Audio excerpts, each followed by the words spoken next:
সাথে ভালো আচরণ করো। নারীদেরকে বাঁকা পাজরের হাড় দিয়ে তৈরি করা হয়েছে। এই হাড়কে সোজা করতে গেলে ভেঙে যাবে, রেখে দিলে বাঁকাই থেকে যাবে। তো কি করতে হবে? ফাস্তাউসু বিন-নিসাই খায়রা, কোমল আচরণ করো।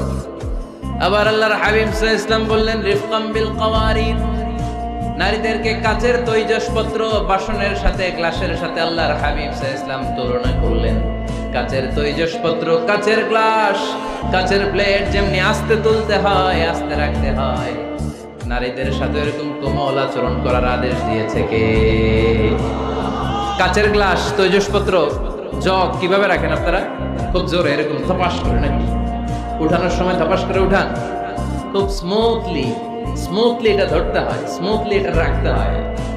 তেমনি নারীদের সাথেও স্মুথলি আচরণ করবেন। নারীদেরকে যত আপনি কোমল মোলায়েম ভাষায় কথা বলতে পারবেন, তারা তত আপনার কথা শুনবে।